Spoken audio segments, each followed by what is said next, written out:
event? Giant dice? What? Oh, Joey's dice. Yeah, Joey's giant D20. Oh yeah. I mean, I just got a giant D, but that's a whole other thing. All All right. On that note, welcome to Just BS number 2. My name is Thomas, aka Mr. Warburg. Alongside me is the man with the giant dice, Mr. Joey Lee. What up? I'm Joe, also known as Bottom Shelf Joe on that Twitter. Yeah, that is right there. Yes, there. Right there. There. And mine's right below me. I'm at Mr. Warburg, as my aka would denote.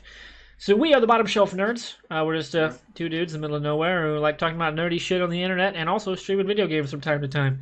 And we do a live stream podcast, and if you're watching this on YouTube, you can follow live and hang out and chat with people like Rhoda and Jaren, who got a little exclusive little pre-show there for about 10 minutes, which was actually just a lot of fun, just shooting the shit and us trying to figure out how we're going to buy our Endgame tickets because our local theater sucks and isn't on Fandango. So if you like that shit, follow live over at twitch.tv/bottomshelfnerds. And the link's in the description. You were going to say something? Of our theater, the quality. Oh, it's fantastic. Really good. It's once you're the experience of the marketing, their like online presence, pretty shit. Their concessions could use work. I'm not gonna lie. Like, come on. If you're not gonna have good concessions, at least get Mountain Dew. You know, like the only good pop of theirs I'll drink is Pib, and it's like if Pib's your best offering, you're fucking something up. I don't know, Mountain Dew's not that bad, but like not a big glass of it. Like compared to Mountain Dew, or what? I know. Get the fuck out of here. No, but also, are you talking Pabst? Pabst Blue Ribbon? Is that what you're trying to spell, Rhoda? Pabst Blue Ribbon? Oh man, our Twitch chat's just already talking about alcohol and getting fucking wasted and going to movies. It's gonna be a good night. And speaking of good nights, Joey, we had a pretty damn good one Sunday because we got to watch fucking Game of Thrones. We did. Little under 2 years. It's fucking back. It's been so long. I was so excited. I rewatched season 7 probably 3 full times. At least since it went off the air. You know, back in 2017 at this point. Yeah, jeez. Like I was still working at Best Buy when it was wrapping up. Like that's how long ago that was. And man, let me tell you, I quite enjoyed that premiere. So, did you catch the intro of the Game of Thrones? How it like actually tied into the beginning episode of Game of Thrones? Oh yeah, there was so many callbacks to the OG pilot, which I recently rewatched as part of. Like I hit a bunch of highlights. Like I did the pilot. I did Baelor, where Ned Stark gets his head chopped. I did a lot of season 2 actually, like the Battle of Blackwater Bay. Fucking phenomenal. Season 2 is like the best of Tyrion. He's got so many great lines. When it's like I'm not threatening my nephew. I'm educating my nephew. And he's like, if he speaks again, kill him. That's a threat. Like shit like that. Oh, so good. So good. Wait, you were making a noise? Oh, you were doing the noise. I got you, Rhoda. Don't worry about it.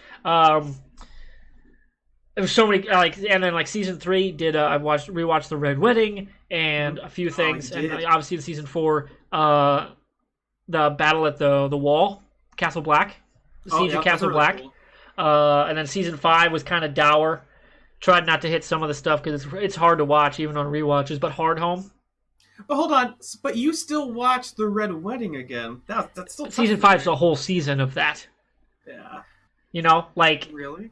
And some of it's not like a shock, like you know it's gonna suck going in, right? Like the whole Ramsay situation, we knew he was a vile piece of shit going in, and him with Sansa, right? And then season 6 and 7 though, after you get through 5, season 6 or 7 are just breaths of fresh air, and you're like, God damn, this is fantastic.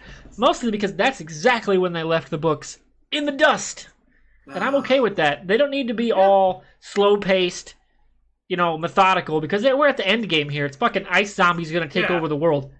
Move it, pick the fuck up, all right? Right?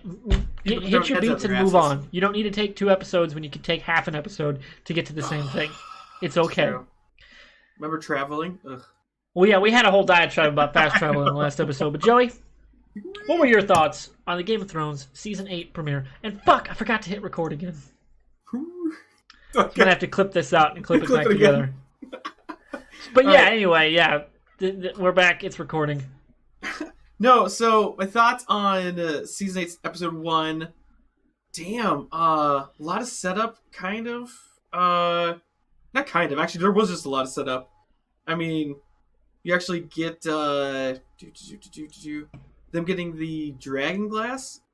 They've set up that they've been doing it before. Like, it's already had been sent back to Winterfell a little bit, but now they just brought it all the fuck with them.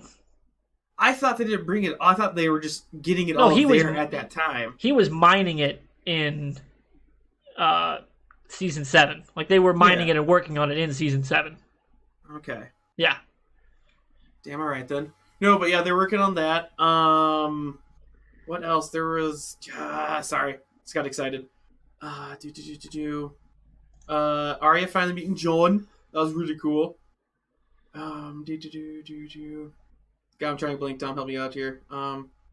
Just really excited. Oh, don't worry. I got an entire page of notes. Oh, goodness. I got a full page of notes. Balls of fire. Yeah. And I don't know. I thought it was weird that the North was upset that Jon kneeled to Daenerys. Here's what I'm banking on. Number 1, they're all being little snippy bitches about the fact that he bent the knee to her, but also he didn't ask you to name him king. You just kind of fucking did it. So basically, take your attitude and shove it up your ass. Also, Sansa's being an asshole, like just straight up a bitch. And then she's gonna be like, "Oh, we're gonna, like all this stuff about worrying about the end." And Jon's like, "No, seriously, the world is going to fucking end. And you're planning for if we survive. That's great, but don't fuck me over in the moment because the world's gonna fucking end, and I need people to follow me." And so I cannot wait until the moment when everyone else except Tyrion and like everyone that kind of knows the dead are real, when everybody sees that army and they go look at Jon and go, "Whoops. This is what I've been prepping you guys for." Or bad. It's so freaking true, though. Yeah, he's gonna get a lot of he's gonna have a lot of opportunities to say, "I fucking told you so," when those dragons fucking end up with saving the day, right? Like, do you think they're gonna save the day? Oh, they're gonna play a key role. Obviously, they have to. But I know they're gonna annihilate some of them White Walkers. That's what I'm taking. So, do you want me to run through my notes? Yeah, I'll just kind of ping pong off that. Okay. So, number 1, I wrote Game of fucking Thrones. So number 1, tons of great callbacks. Like the arrival at Winterfell is the opening scene with the kid, coming to watch the procession. He's basically Arya from the pilot, and she like steps aside and realizes she just fades into the crowd instead of being a part of it. The symbol with the White Walker at the end. True. Because in the pilot we see the White Walker symbol and those wildlings that are murdered, and then they end up killing the Rangers from the Night's Watch.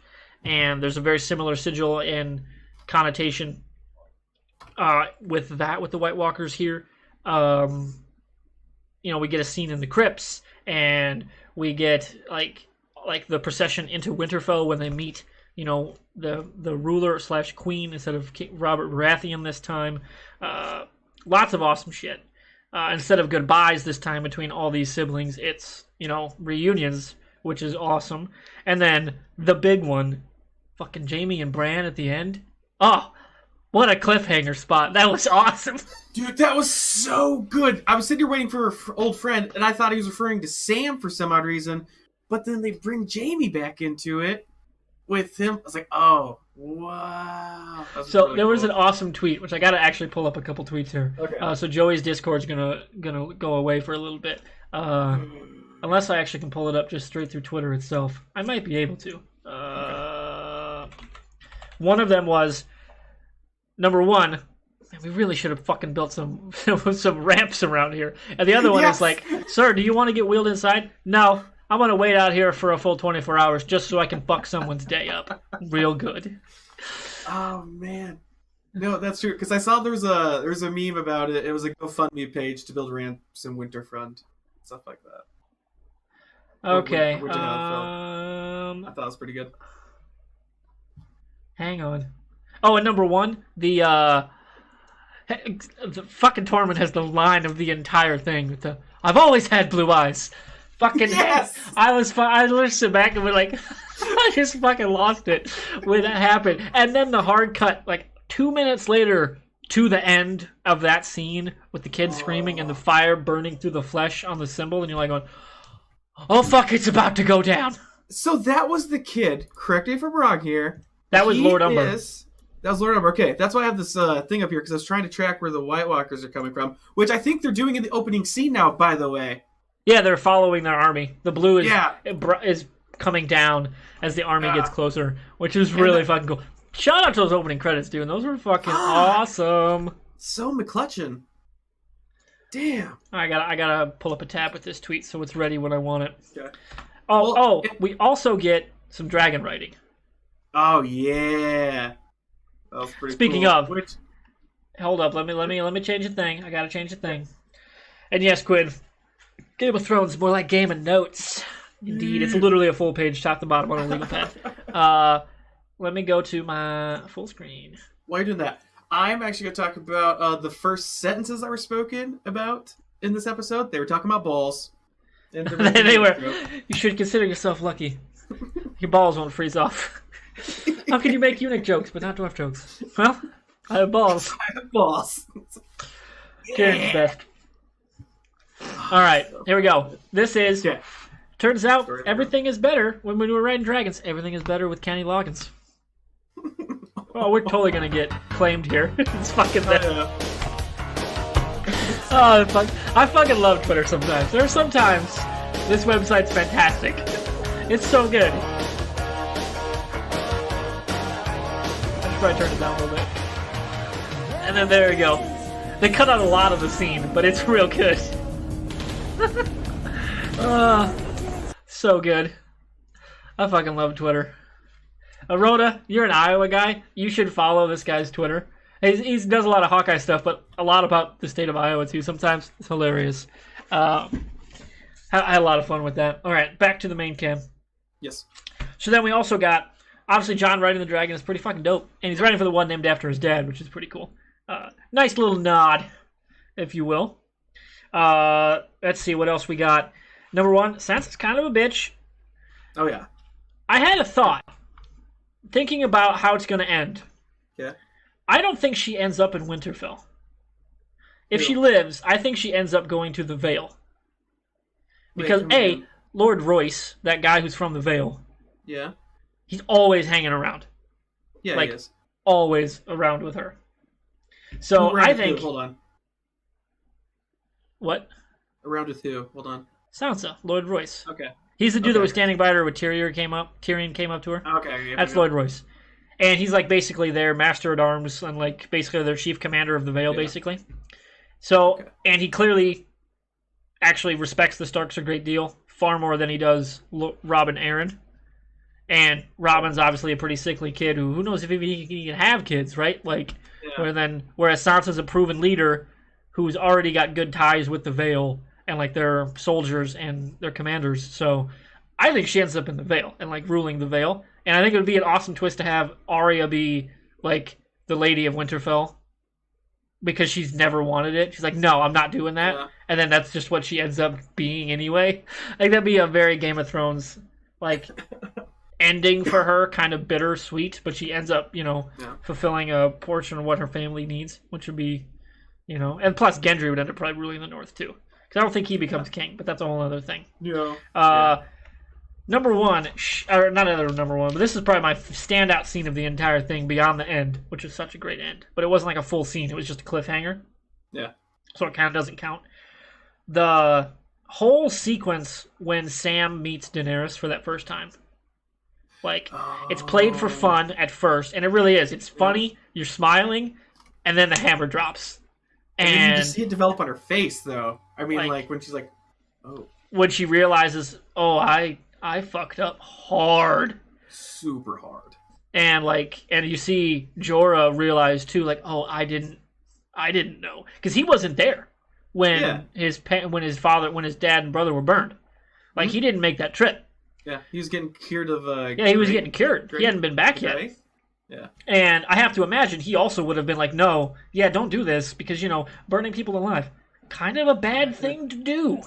Because he fought in the rebellion, like, against her father. Yeah. Because he's from the North. He fought with the Starks. So I bet he would have been like, hey, don't do that. That's real dumb. And then, she killed his family, and this is the guy who basically saved Jorah's life. Yeah. And her dealing with that. We'll see how that goes. I'm still of the mind that she's gonna break bad, go crazy, and Jon's gonna have to kill her. Don't think so. We'll see how episode 2 plays out with what happens with Jaime being in Winterfell now. I think, episode 2 will tell if she goes crazy. Definitely will. Because there won't be enough time for have a whole episode about dealing with her going crazy. Yeah. But they've laid the seeds for that already. With her, actually burning people alive. Yeah. That, seriously, you could have just killed him. Could have beheaded him. Could have given him an actually noble end for a warrior instead of burned alive. It just could have been a great flexing moment, too, by her part. Showing, ultimate power of these people. And that's what you do that. Your power move is burning people alive.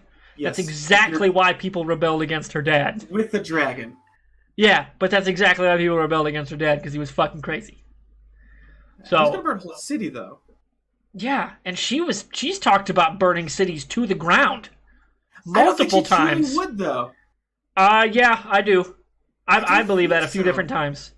Number one, the city where the Yunkai, she burns a major portion of that down when the dragons are really little.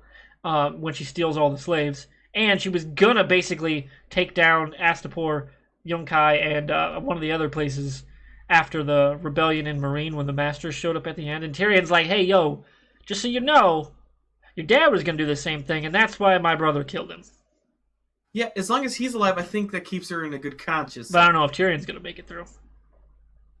I know. I could see him... So this is where it gets tricky. But... Yeah. Arya won't be the leader of the army. She doesn't have the experience. Jon does. Jon's got the experience. She's an assassin. So does Jaime. Jaime is now one of only 2 or 3 living commanders left. Right? People who have commanded men in battle. There's Davos. That's true. There's Jaime. There's Jon. And some of the... maybe Lord Royce, maybe. We don't really know what he commanded in the last war, because they sat out the War of the Five Kings up until the Battle of the Bastards. So they weren't involved in that at all. Would that be one of the first things we actually know him commanding of? Yeah. What would Ned say? Ned would slap all his children and be like, oh my God, the fuck? Yeah. What are you doing? The world's about to end. Fuck this shit. Do you think Ned would take Jon aside? Oh, he'd have told him. He totally would have told him. Yeah. Okay. I don't think he exactly planned on dying. Yeah. Yeah, that's kind of... Really because, I guarantee you, if Ned had been alive, at least based on the character, how they'd written him, if Ned had been alive and Robert had died, but he wasn't in... Say Robert left without Ned going with him, and then Robert dies.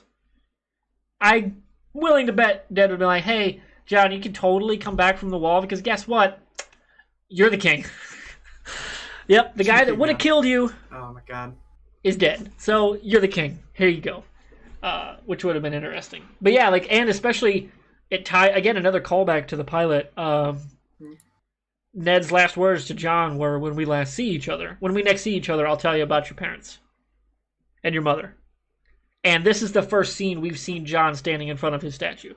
In Season 7, we saw him standing in front of his Aunt Lyanna's statue. Yeah. And that's when him and Littlefinger have their little spat about Sansa. But he's not standing in front of his dad's. He won't go to it. Yeah. Because we don't actually see that statue until Arya comes back to Winterfell. Yeah. So maybe it wasn't done. I don't know. Maybe Jon's the one that commissioned it, and it just wasn't done. I don't know. Yeah, I can see it. I can see like a Jon move to do. Yeah. Yeah. So this is the first episode where is standing in front of his statue, and that's when Sam drops the hammer. But hey, there's a lot of callbacks I didn't see. There's so many callbacks. It's at least 6 or 7. There's tons. Yeah. And that's when that whole scene where Sam is telling Jon, yes, you're the king. Your dad is Rhaegar. Your mom was Lyanna. They were married. You're actually the king of the 7 kingdoms. And that line he has at the end is where I think that's them. Either A, they're planting the seed, or B, they're red herring us about Daenerys when he's like, you gave up your crown to save your people. Do you think she would? And the way they've characterized it with her, no. So either Jon keeps this secret for the rest of the series until the finale and through the finale, or he tells her Oof. and she loses it. Because there's no way she gives up the throne. Like go watch that speech that she gives to Jon in season 7 when they meet the first time. Yeah, she ain't backing down. If Jon says, "Hey, I have a stronger claim," she's either gonna try to kill him or just leave and or just go crazy and gonna have to be put down. It's definitely something you don't bring up during pillow talk. No, exactly. Like, how do you tell her? Like, I would imagine the next bet is they tell Varys and Tyrion. Oh God! And they clearly both have a healthy respect for Jon Snow. They do. Yep. And if like, whoa, he really does have the claim, and he has people in Westeros who already back him. Like, he doesn't have to win over houses. He's already done that. Would. Oh fuck. Yeah, exactly. Quinn is in chat, which you can be too if you're watching on YouTube at twitch.tv/bottomshelfnerds. And especially as we talk about Game of Thrones, you can talk about this live with us, which I'm really excited about doing this with the Twitch chat. The marriage proposal. Maybe he's just like, fuck it. I'm not going to say anything and be king anyway because we'll get married. And who's to say she survives the war? You know? I feel like... I know, but... God, she dies and Jon has to take... Oh, wow, that'd be a fucking twist. A little bit. Yeah, because, like, if she dies, what happens to her army? Because, like, her army only follow her because she's her. They won't... Yeah. Like, they're only there because of her. There's no other reason. Do they just go home? Shit. They're stuck here now. All their ships are gone. Honestly, the horse people, they can't freaking go back. Exactly, right? Like, what happens there? And I mean, I imagine a lot of the horse people are fucked anyway because they're going to be the cannon fodder. Oh, yeah. Dothraki. Poor Dothraki. Yeah, and, like, the Unsullied really aren't that many people. There's only, like, 6,000 of them left, you know? Man. Maybe. Because they only left when they had 8,000. So, okay. I think. And, yeah, some have died. Yeah. But I don't think they're ready for an intense winter either by looking... No, they brought that up multiple times. We don't have the food. Yeah, they are not prepared food-wise. And that's what brings me to the next point. Number 1, I think by end of episode 3, the whole thing with the Night King's done. Really? Episodes 4, 5, and 6 are all about Cersei. Oh, because they don't, like you said, they don't have the food, so they have to leave. They have to go south. Like, they're gonna go, they're gonna win, probably, and then whatever they've got left, they're gonna have to go south. Okay. And so, from this pacing, episode 2 is... Episode 2 is, I think, more setup, and then it's the very end, like the last 10 minutes are all, oh, it's here. It's time. Like, man the ramparts, get the catapults ready, you know, all that shit. I would wager Tormund and Ed and the Night's Watch with Beric show up probably mid to start of the last act of the episode. That's when they show up. Yeah, and then during the preview they kind of show that they show up.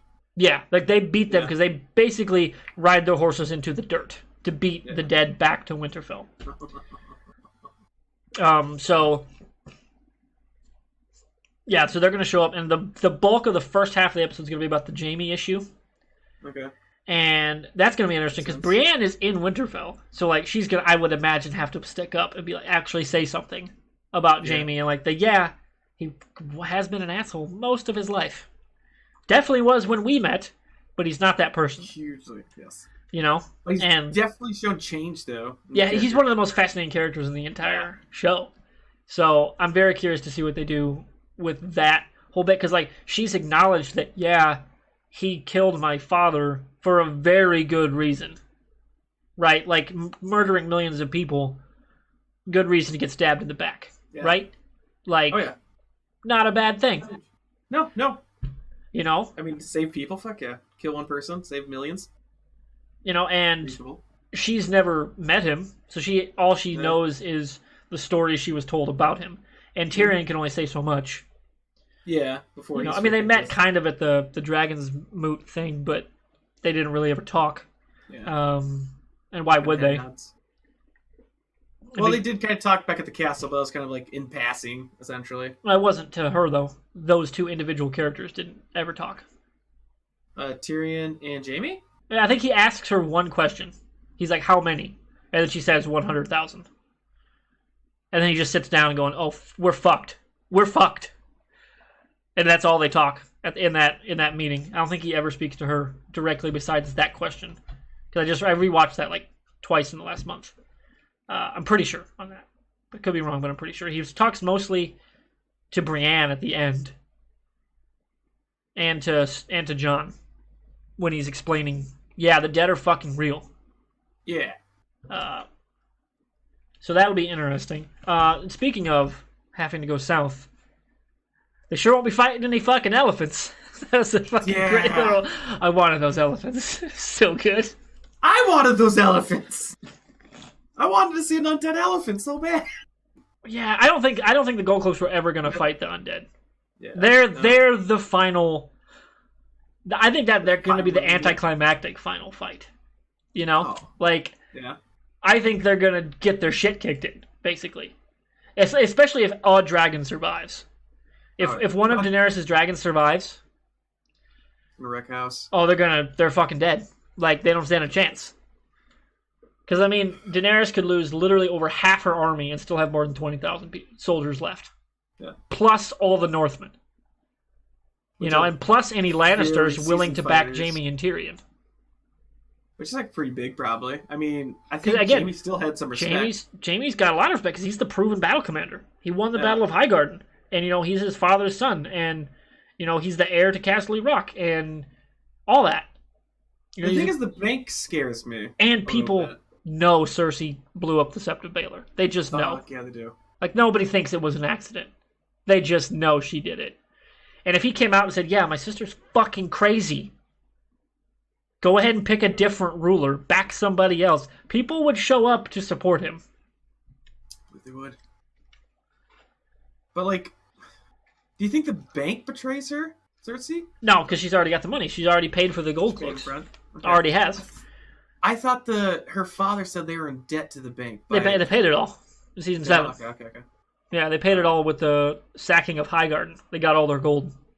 Okay. Paid off the bank, and that's how they had the money to hire the Golden Company. Wasn't there an ambush with the gold?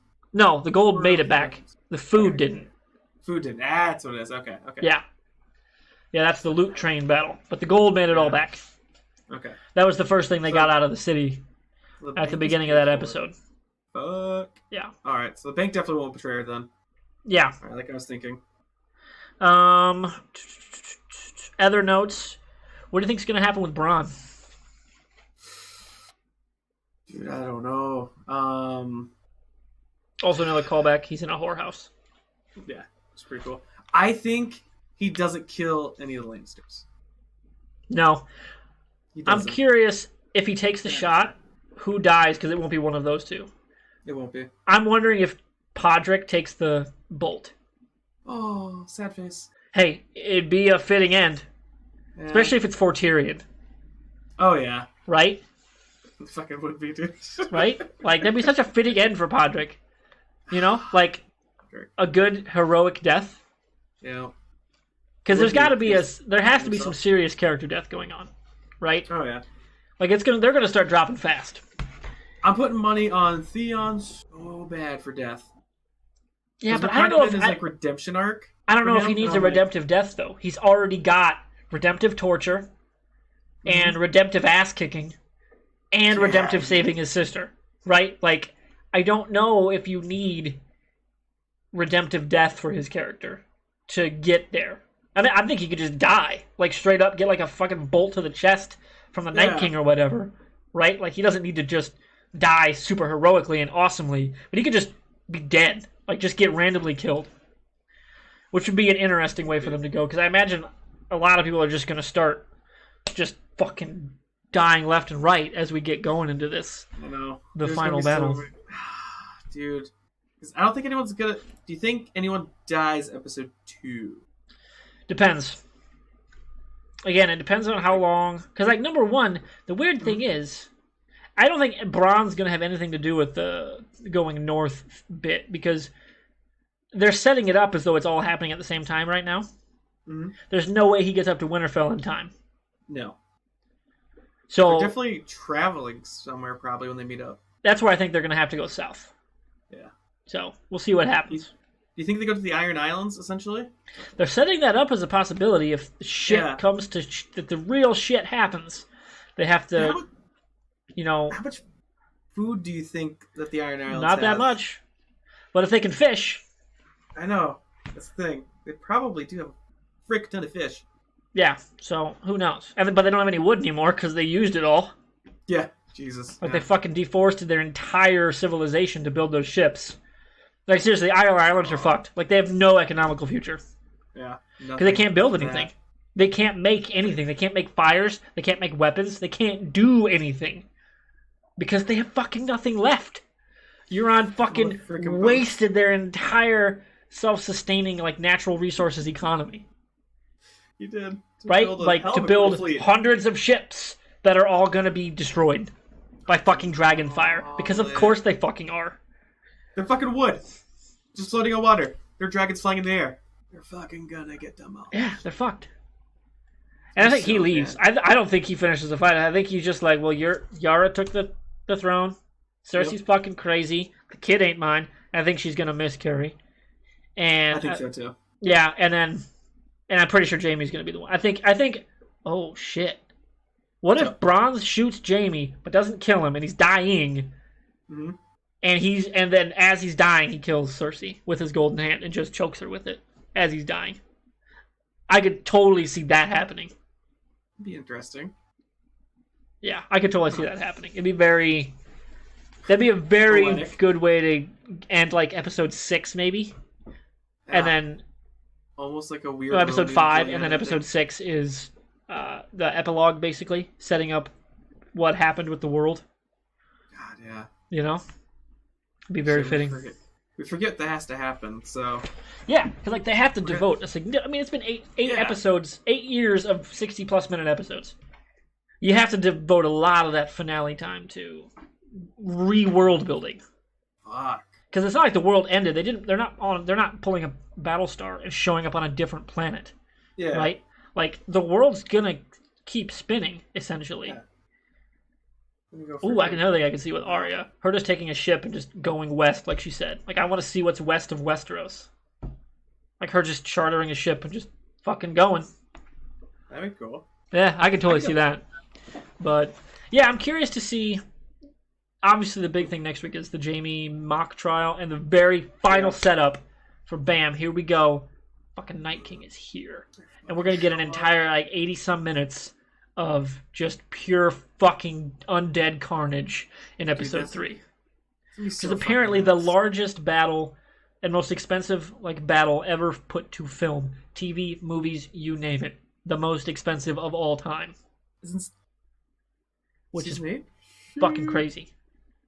I'm so excited for that. Because Battle of the Bastards was like top 3 or 4 for in terms of money that they spent and time too. It took 7 weeks to shoot this thing. Holy fuck.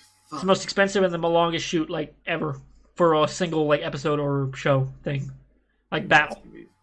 Fucking insane. Crazy. And I'm so fucking excited for it. So Joey, any other thoughts and things I didn't touch on that you wanted to percolate on? Percolate. So correct me if I'm wrong. Only Targaryens can drive dragons. They can bond with dragons, yeah. Bond with dragons, yep. So does that make the Night King a Targaryen? No, he's controlling an undead white. It's not a dragon. All right. It ceased to be a living soul, a dragon with a soul or whatever when it died. Okay, so then it's not really okay. It's not a. It's a white. WIGHT. Okay, I get it now. All right, and what is Arya effing building with that blueprint? Okay, that is one thing I didn't get to. That I'm curious about. It almost looked like... Is a spear that can become a sword? I was almost wondering if it's something that's like... She can like use it to like... Almost like shoot dragon glass. Oh, that'd be kind of dope. I didn't think of it that way either. Like a projectile weapon? Yeah, like is it some kind of projectile weapon? Is it just a thing where she can like swap out... No, it is. Yeah, I initially, when it was separated, I'm like, is it like a spring-loaded dragon glass dagger? Holy fuck. So like if she could get close to the Night King and just whip it out, he's dead. Oh, because at work we were discussing what it was, and our theory was a spear that could disassemble into a sword for better combat. But now looking at it, that back part more looks like a handle with a trigger. Yeah. Holy there's no way crap. there's no way that could be a sword. It's too small. What? Or like a dagger? Sorry. Yeah, but no, I mean like I don't know, because it's tipped. Like it's something that is meant to stab, not slice like a dagger. You know, like it's just got like a head on it, like an arrowhead almost, like a spear tip. Holy. But it's handheld, so it's like it's almost like it's supposed to shoot it like a bolt. Yeah. But be concealable. Man. Like a handheld freaking dude, that would be fucking. So I'm curious if that's going to play into the undead portion or the Cersei portion of the season. Shoot Cersei. Because she's going to kill someone real good. Oh yeah. Well, I'm pretty excited on her for it. list? Well, Jaime's obviously, on the list. Cersei. Cersei's like the only person on her list. I thought Jaime was. I don't think he would, especially once Brienne is like, yo, whoa, no, you ain't doing that. I think she respects Brienne enough to go, okay, all right. She's clearly stabbing someone in the preview. I'll have to rewatch the preview. Because she's like in like I want to say, I don't know where she is. Oh she shit! What if she's the one like Bronn does come north to kill them, and Arya's just like, stab. Face changes? Oh my god! I don't think it'll happen because Bronn is too far away. Yeah. But. Oh shit. Yeah. I totally don't want them when they go south to have to roll through the twins, the Walder Frey's house, and be like, fuck happened here? And then Jaime just looks, Arya looks over to Jaime and went, I did. I'm what happened. Winter came for this fucking house, and I murdered him. Real good. Oh, seriously, that cold open in season 7 is one of the coolest things I've ever watched. Fucking bone-chillingly good. It's like goosebumps, like on when she turns and starts talking about how you didn't slaughter all of them at the Red Wedding. Like, oh yes, it's so good. God, that is so. Yes, that was actually really. What a way to kick off the season. And yeah, I think as a whole, it was a really good premiere table setting. And here we go, 1,000 miles an hour. Yeah. From this point on, I mean, probably a little pick up a pace a little bit in episode 2. Season 3 is when it just hammered to the fucking ground. Here we go. Yeah, I definitely have the feeling that now we've discussed it, that episode 2 is definitely more characters and plot development, and then the end of it is just going to be the start of the White Walkers coming in. Yeah, I agree. Do you think they bring the White Walker dragon in right away? Or the White, sorry. Well, I don't know. I don't see why they need to wait on that because it's already been set up. You know, it's not like a twist. So, we'll see. Because we're definitely going to get some dragon-on-dragon combat. I'm like, oh yeah, I'm excited for that. That's going to be good. Because we're probably going to get a mid-air standoff of Jon on Rhaegal and the Night King on Viserion. And they're just like sword fighting. Oh god. Well, no, they're not gonna sword fight. They won't have they can't be that close on dragons. Oh, dude, they're so good. They literally couldn't. God, no. No Top Gun shit is happening on this. Okay, they're not gonna go up top about. It's Game of Thrones, not an anime. Okay. That's all I want is the anime fight. God, let me have it. It ain't gonna happen because it's not an anime. I know. All right, I think that wraps up almost nearly 20-some minutes on Game of Thrones. So we're moving on. All right. To something else. And Joey, what do you want to talk about? You want to talk about video games? You want to talk about Assassin's Creed and the Notre Dame thing? What do you want to talk about? Let's talk about the Assassin's Creed Notre Dame thing. Okay, so I have an article here. Let me, because obviously, as people know, portion of the cathedral of the Notre Dame Cathedral burned down. They were able to save the bell towers, but the steeple, I believe, is what collapsed, as well as a large portion of the roof and a few of the more iconic windows. Here we go. So this is the article. It's from GameBite, written by Laura Jackson. Maybe, I think it's Laura, I would guess. Written like that. Says that the world has been left heartbroken yesterday. Boy, the news broke that the cathedral was on fire, which it was all over social media, and it was hard to watch. It's like, man, this is one of the oldest structures in Europe. Yeah. Especially with the size of it. It's immensely, it's huge. It's massive. It's just a monument to, it's a history of the Notre Dame Cathedral, and like when it was built and what it has all lived through is fucking insane. Like, it's crazy. Like 2 world wars, barely got a scratch on it, and then a fire in 2019 takes on a large portion of the roof, and it burned through most of the night. And so essentially, they're going to use digital work to recreate it,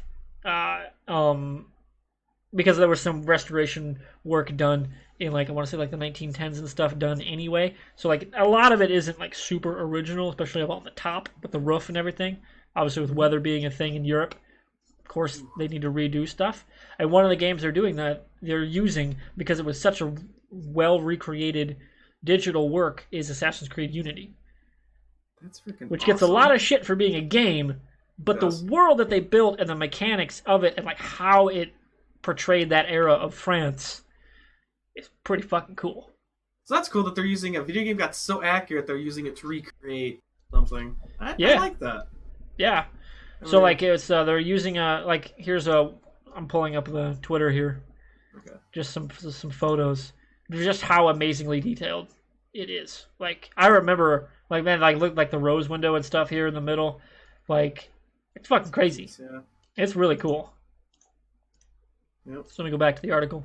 They're using this basically it as a 3D map of spatial, how they're going to use the spacing and stuff to reconstruct a lot of the roof and the spires that all connect up in the top, which is pretty cool. So hey, video games doing something cool by being awesome. Well, I actually assassinated the guy in there. Okay. All right. So speaking of video games, we got some major console news that dropped too. Anyone in chat see the news? Again, we're talking live to chat, so if you guys want to talk shit about us and our views on Game of Thrones and our views on video games, or shit on Assassin's Creed Unity, head over to twitch.tv/bottomshelfnerds. Have a fun old time. So PlayStation kind of briefly outlined a little bit about their next-gen console. Yeah, small coverage. Not much. Just to kind of dip their toe in the water, so to speak. This is an article up on Polygon. I believe the original story dropped on Wired. So they're finally ready. Sony is finally ready to talk about the next generation PlayStation it's been working on for the past 4 years. Essentially goes on to say what most people kind of figured. It's going to continue their AMD CPU relationship, which they started on the PlayStation 4 because the PlayStation 3 had that proprietary cell processor. And both is it the Jaguar one that they're using right now?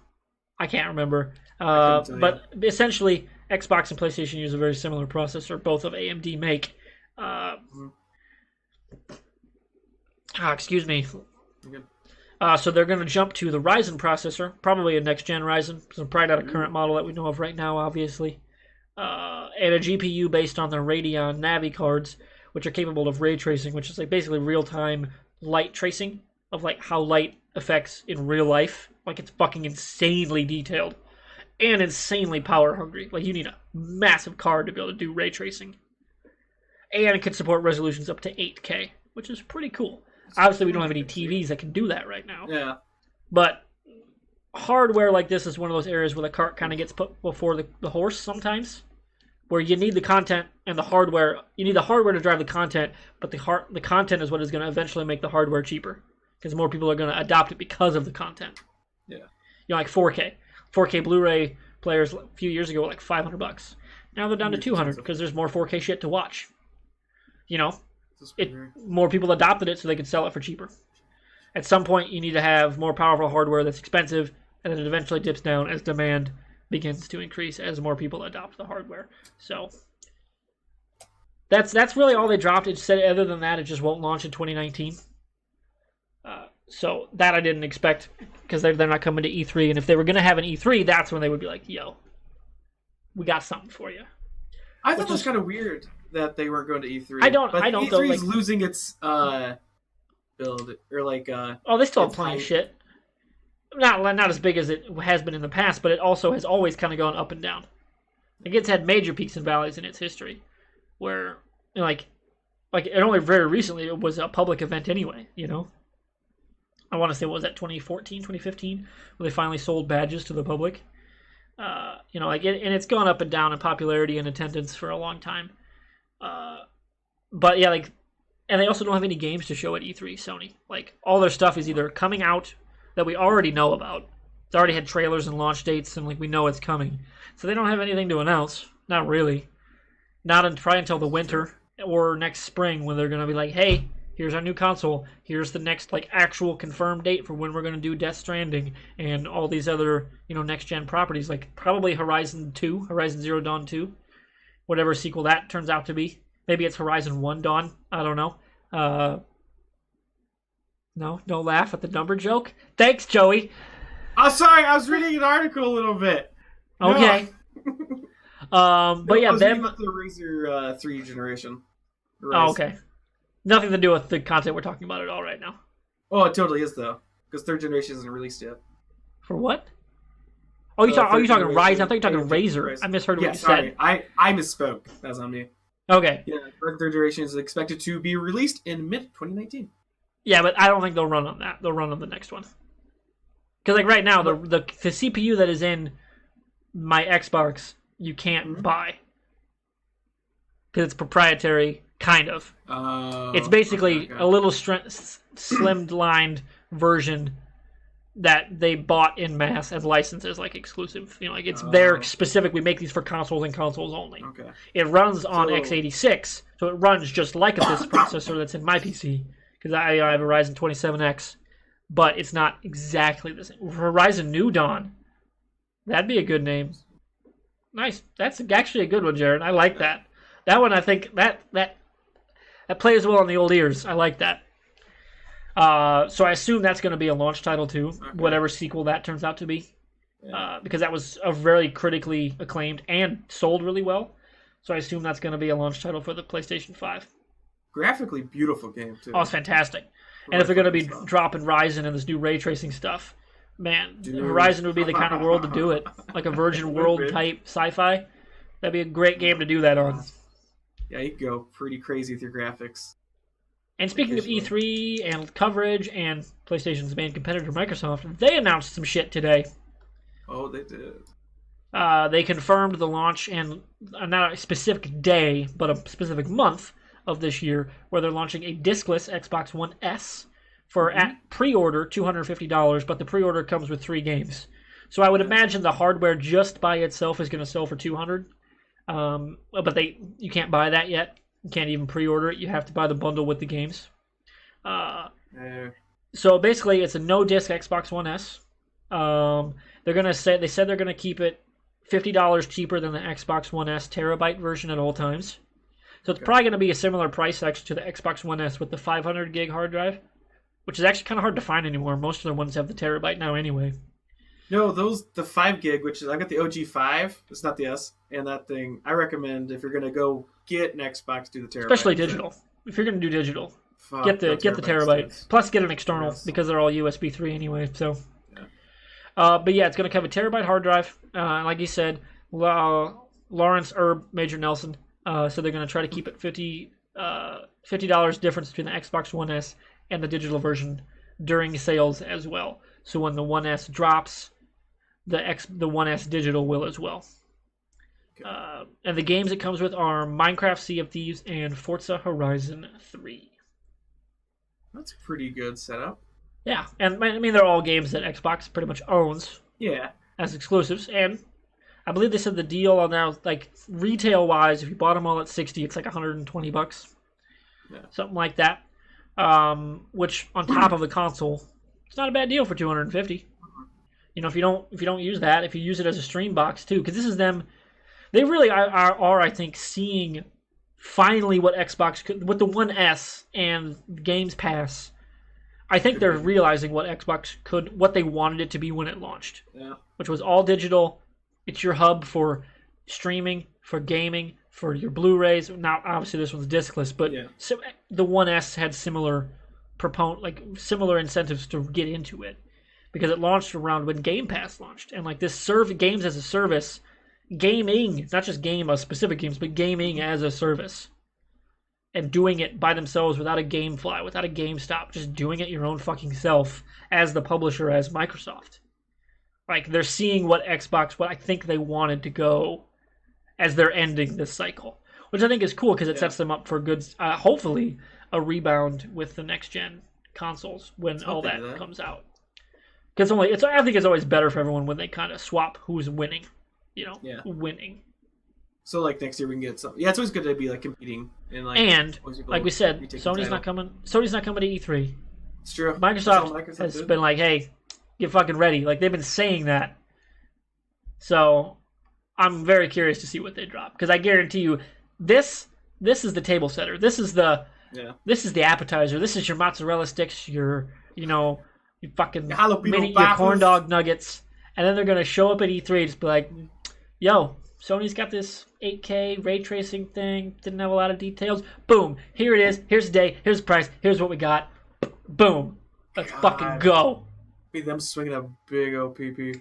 Right? You know, like one just thing I like about this digital edition, like when you get it, you can for $1 you can get 3 months of Xbox Live subscription. Mm-hmm. And also they're changing it. They're combining Xbox Game Pass and Xbox Gold for $15 a month. For anyone that's a WoW player, that's your WoW subscription. Yeah, it's game. Yes, and you get all the games in Game Pass, which is basically I think every Halo. Yep. It's a bunch. It's like all their exclusives pretty much at this point. Yeah. And bunch of BioWare games. Yeah, I think all the I'd have to go through the list, but it's a pretty impressive list of games. Yeah, because I mean, like, if Xbox Live by itself a month is $10 a month. Yeah. Just to get online, so like play all the games without having to buy them. And if you play 6 or 7 games a year, and you just change them out, that pays it. That's right there. You're ahead of the game. Especially if you're playing new games, because then you're way ahead. You massively are. But that's the other thing. Did they give access to new games in Games Pass? Oh yeah, some of them are day and date. Shit! Wow. Yeah, and they're getting more aggressive with that because they've seen. I don't have the numbers. I have to look it up. But if I remember right, they had a number that they posted about like how many people signed up for Game Pass, and you're like, fuck, they're making bank, right? Like that's their moneymaker. This is their FIFA Ultimate Team, their Madden Ultimate Team for EA. Oh God. That's what this is for them. Like it's just money, because it's a great service for gamers because you don't have to go buy $60 games. It's what's kind of helping to murder GameStop, but which is fine because GameStop was a shit company anyway. But it was. And it makes them money too. Like it's a win-win for gamers and for them as a business. I think. And it's working really well. But also some people that come from the crappy Midwest internet speed, some places. But that's why That's why I think it's nice that they're giving you the option. You can still get the disc. Yeah. Totally fine. Sure. Don't worry about it. You can still buy it. And yeah, it is cheaper. Like we're actually seeing now where digital is cheaper. Like they're actually saying, "Hey, we can just do it cheaper, guys. No disc." And I wonder if this is them being like, hey, by the way, all our exclusives are going to be $5 cheaper for the full price kind of thing. Right? Because, like, if they really want to lean into that, leading the consumer-friendly charge of like, hey, it's cheaper now, let's just drop the price a little bit. I doubt it'll happen because games should actually be getting more expensive because their budgets are becoming insane. I mean, Halo Infinite's got a $300 million budget. That's as big as fucking Endgame. Right? Like... Yeah. So games should get more expensive, in my opinion, and because they haven't really kept pace with inflation and cost of development and worker salaries and all that. They've stayed pretty much the same, whereas the consoles themselves have gotten more and more expensive too. Do you think that's why there's an influx of like really crap games at launch? Partially, but that's also because people wanted to games as a service it. But yeah, I do think part of it is that the ballooning development costs are something people can't really control. Like, there's only so many things you can do with the money that you're given, unless you bring in much more outside capital, like what Bungie's been doing, and stuff like that with their like $100 million, what is it, Tencent or whoever invested in them. Damn. So we'll see what that, because like, plus it's such an ungainly beast of management and mismanagement in so many cases that the money's often mismanaged. So. Who knows really how streamlined you can really get. I do think games could stand to learn a thing or two from blockbuster movies in terms of production and like set design and like appropriate executive management of like, no, we're gonna tell you no, and like all these things like because I feel like there's a lot of miscommunication, like especially with especially multiple studios and stuff. Like there's so many hands on deck that it dwarfs movies too. Like the number of people that work on games, I think, does even dwarf movies in terms of they realistically affect the product you see on screen. Like there's nobody holding a light, on a set at at a video at a you know, in a game development. They're building the lights in code, shit like that. And they're just getting more and more expensive and unwieldy. So that's the big problem with broken games, is mostly mismanagement. And just a system that never really evolved. Because, like, I was quite shocked to learn about the whole BioWare scenario. Like, I wasn't shocked. After nothing is going to shock me after Andromeda, dude. All the stories that came out after that game, holy fuck. That was bad. Stories after the Andromeda. It was bad, man. Like, I didn't realize, like, the Ontario and then the Austin, Edmonton, they were like Edmonton, sorry, were like almost competing, but they're the same company. Exactly. That's mismanagement. That's a company saying, "Hey, we're going to build a multiplayer game with Anthem, and we're basically going to ignore our multiplayer studio because what the fuck do they know?" Yeah. That's just stupid mismanagement, and that happens rapidly across the industry. It's not just BioWare. BioWare is maybe the biggest player, I should say not biggest player, but the most well-known player, because like they're definitely not as big as the people that make fucking Madden, not in terms of power. Because like people that run Madden and FIFA, they fucking run video games for EA. They just print money. They make so much more money. BioWare barely even makes a percentage of what Madden does. Oh, that's sad. Well, I mean, think about it. The casual audience of anything is so much bigger than the niche audience, than the hardcore, right? Always. Yeah. Right? Yeah. Like, the casual Star Wars fan audience is so much bigger than the people like you and me that get up here and talk about shit on a podcast. Like, it's so much more massive. Even though everyone likes to be like, oh, I'm a nerd for liking Star Wars. You're like, no, you're not. Star Wars has been the biggest entertainment property of all time. Right? Because the casual audience is so big. Rick. For a good reason, because it's a fantastic property. But, yeah. And yeah, I think Jared is also right to bring up this point that games are getting a bad rap for being released unfinished. And that also does point out that it's usually the biggest games. Because they're so... Again, there's multiple studios usually working on these projects. In the case of BioWare, they didn't have a vision of what the fuck they were doing for the last 18 months. That's bad. That's so bad. And they had the same problem with Andromeda. So bad. And they just kept stepping in it. Yeah, they kept changing, and they didn't have the proper name at them till like... What? Yeah, the last year, and they were all like, what the fuck? What are we actually working on? That'd be like they didn't even know, and that's a problem. But you know who's not stepping in it anymore? Someone who seems to have maybe finally figured it out. I can't believe these words are about to come out of my mouth, Joey. EA. Fucking Star Wars. I know, right? And after, what is it? The Battlefront 2 just fiasco. Just fucking shit show. Just fucking shit the bed. And rolled around in it, too. Yeah, like they rolled around in it. They walked around, be like, hey, look at me. They're all just nude and covered in feces. Like, it is so bad. It was so bad. I was so pissed when I read that, like, apparently some of the heads of EA, they're like, oh, there's really that much stories to tell in Star Wars. I'm like, fuck off. But that was more the investors, not the people actually making the games. They were all like, investors can control the people making the games. That's EA, though. EA is the most corporate entity in video games, pretty much. They're like that. I mean, I don't want to say this in terms of like, because I don't know. I'm not super into studio politics and who all acts like what, but like I do know a little bit like the Ubisoft situation where they've like actively fought hard to be like, no, we fuck are not getting taken over by some outside entity. The same founding people, like they still run the company, even though it's publicly traded technically. Like, they're like the anti-that. That's what EA is. But there's no capital in single-player games. You say that, Jaren. But then they give Respawn the fucking keys to the kingdom with Star Wars Jedi Fallen Order, which basically looks like the prequel to Star Wars Rebels. Which was, by the way, was a fantastic show. I loved that show. Because this is happening after Order 66 is declared. Yeah. And he's a Padawan, much like the titular character in one of the titular characters in Star Wars Rebels, which was Kanan Jarrus, a.k.a. Caleb Doom. He was a Padawan who survived the Order 66 and went on the run. Oh shit, it's kind of similar story there. And the Inquisitors from Rebels show up in this game. Oh shit. Like those Sith-looking people that are following them and trying to capture the character in the trailer. They're the Inquisitors. Inquisitors, okay. People that can trace assuming force. So do you want to watch? Yeah. So the trailer's out there. I don't know if we want to watch it. Do we? I don't know. Watch it. We're getting close to an hour, and I haven't watched the rest of the other parts we're going to talk about. Okay. All right. So we're moving on we're going to Fuck It, We'll Do It Live. All right. And it's time for me to watch Star Wars The Rise of Skywalker trailer for the very first time. So, if you're one of those people that do not want to watch trailers, look away. Maybe we cut around this if we get flagged.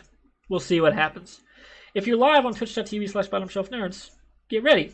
We're going to watch a trailer, and I'm going to watch it for the first time. Yeah. That's what we do here on Fuck It, We'll Do It Live. Either I or Joey watch a video for the first time. Usually a trailer, probably, or some other piece of content that we think is interesting or would be fun for the other person to watch going in mostly blind. And I know a lot about what happened mostly because the internet's the internet, so I don't go in entirely unspoiled, but it's been not super hard. So here we go. Let's do this. Wait, are you ready? Oh shit. Go back to 0. Get zeroed. All right, play on now. Okay. Okay. 3, 2, 1, now.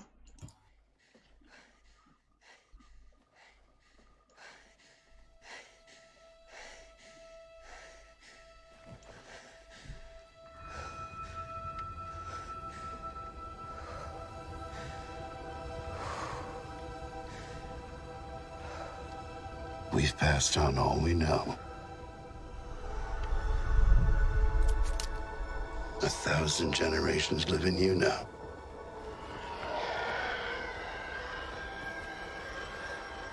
But this is your fight.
Dope trailer.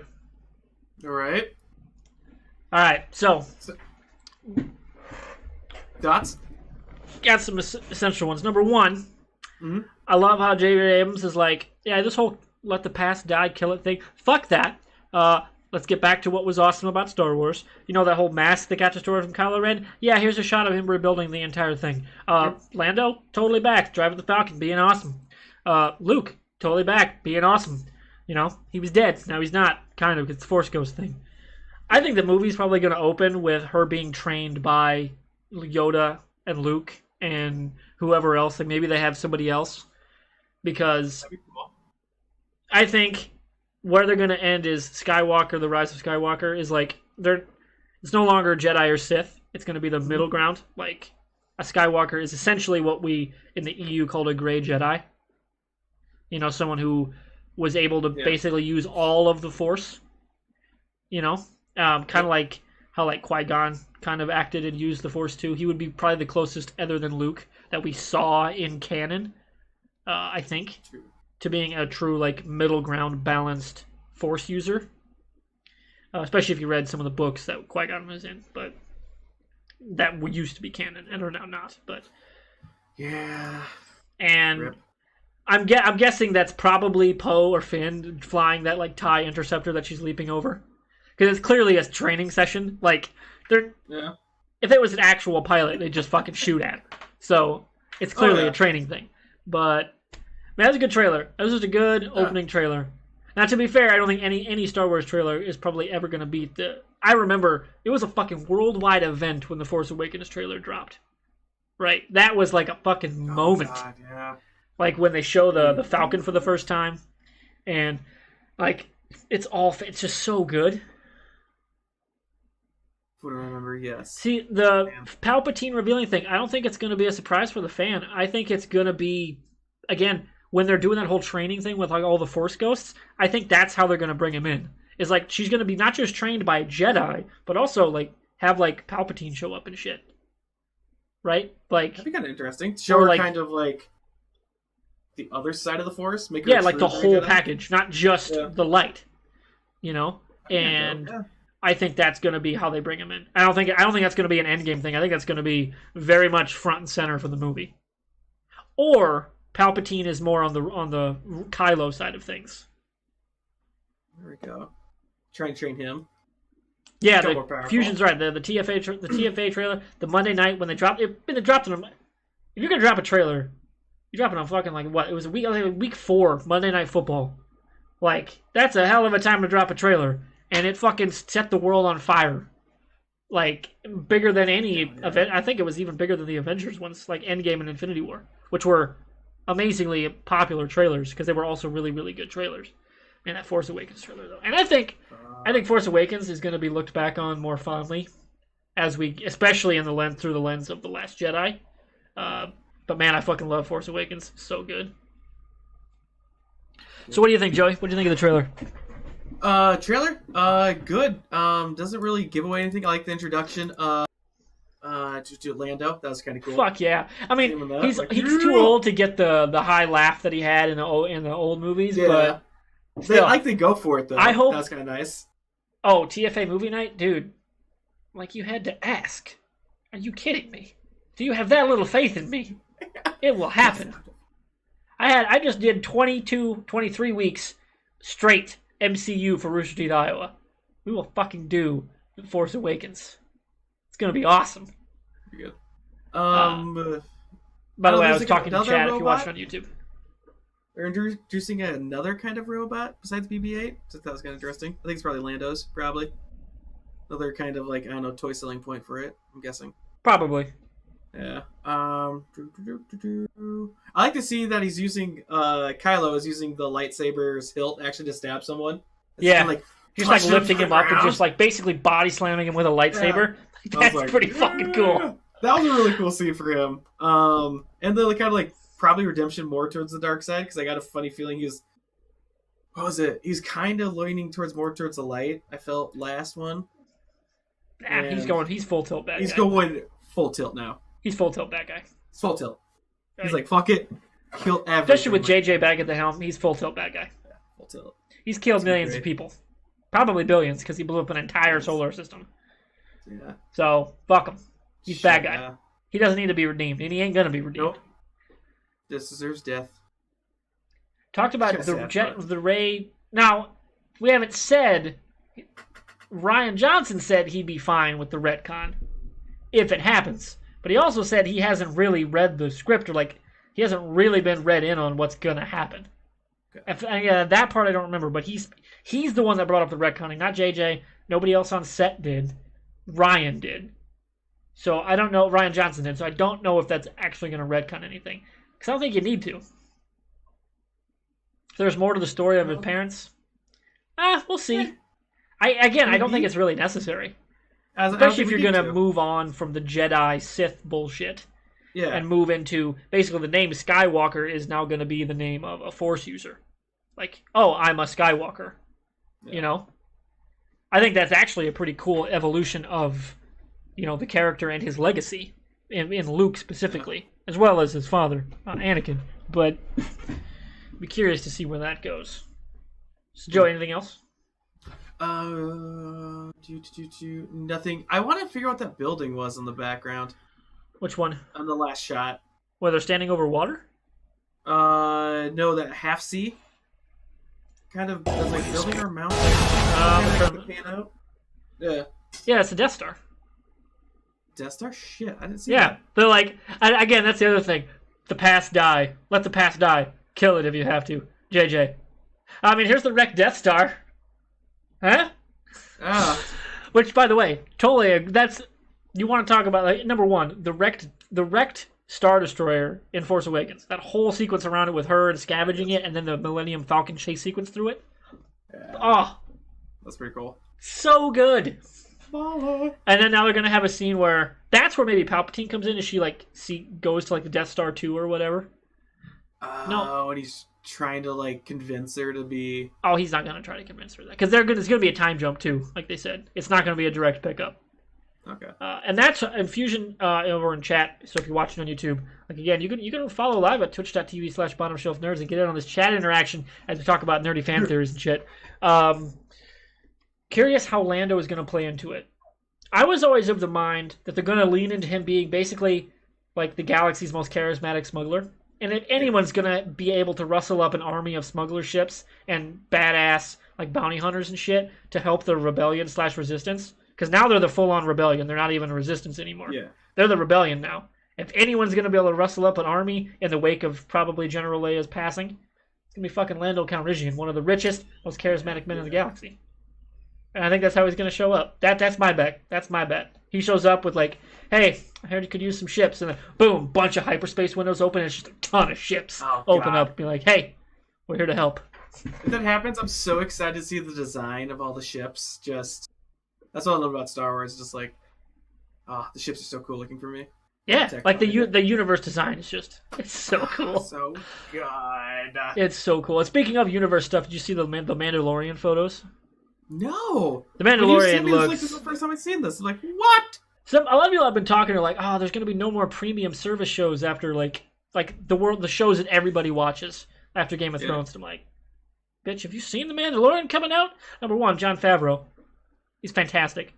You know, like the team of directors they got doing episodes on that show, awesome. Fucking Taika Waititi, awesome. And he's going to voice IG-88, one of the weirdest and most awesome bounty hunter characters in Star Wars. And it's got Pedro Pascal as the fucking Mandalorian. Just give me that by itself. Let alone they got Carl Weathers to play one of the probably one of the bad guys, one of the Moneybags bad guys. I'm so ready, and it's got budget to rival Game of Thrones. They're saying like $8 to $9 million an episode. Holy eh. Yeah, I am fucking here for the Mandalorian. Plus Disney Plus is $7 a month, so fuck it. That's not bad at all compared to like I'm everything in. else we paid for. But we've been going a little over an hour Okay. in terms of actual podcast content. Cookie. Yeah, Fusion's right. The Solo kit, they definitely modeled Kylo Ren after Jason Solo. Definitely. That's where I want to say they kind of missed the boat with her being Leia's, like if they had been like related and it was Leia's daughter or whatever, and she could have been Jaina Solo. Is that what her name was in the EU? Fusion, you would know. Where they were twins and one went dark and one went super light, and they basically became like Uber Sith and Uber Jedi, which is pretty cool. Yeah, like they've definitely modeled that Rey, Jaina, and Kylo Jason story after that, which was one of the better runs in the EU books. Was their whole New Jedi Order / New Republic run, which was really fun. But yeah, so yeah, we've been going about an hour. Okay. There's a lot of stuff we could have talked about that we didn't get to, we hit most of the stuff on my rundown. Yeah, this is everything else on the docket. So Joey, anything else? Any closing thoughts?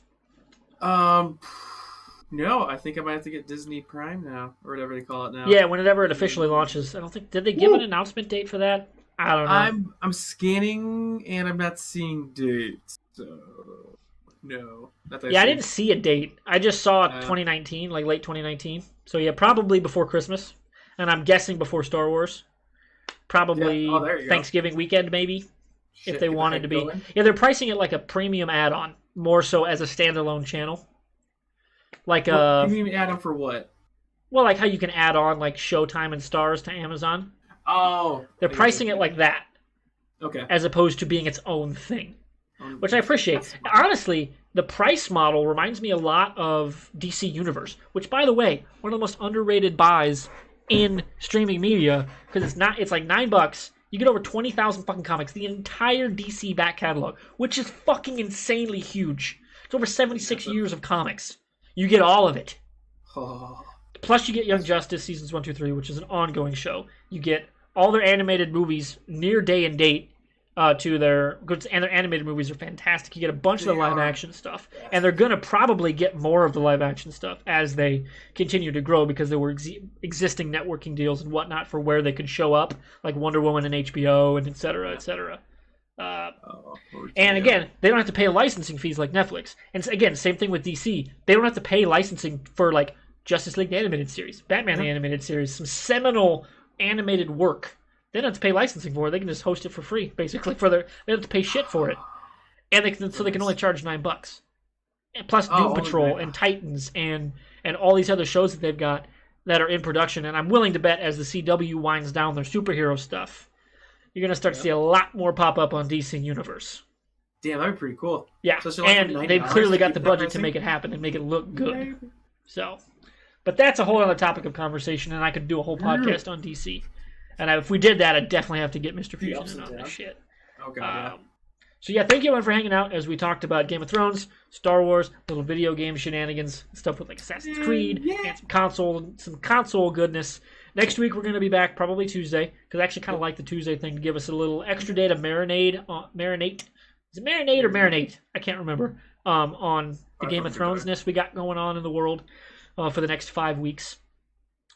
After that, I'm actually looking, after the Game of Thrones stuff, I'm looking to maybe do some guests, maybe once a month. Get some 3 to 4 man podcasts going on Tuesday night, which would be a lot of fun. Maybe people that are in the chat right now would be interested in such a thing. If not, I got some people to reach out to who I'm sure would hopefully be down for at least an hour of podcasting shenanigans.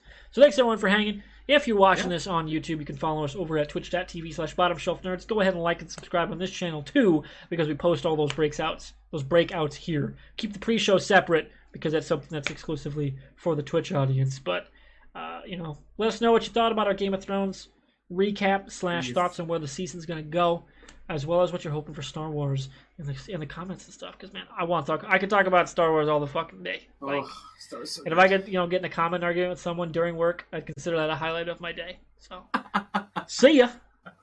Peace.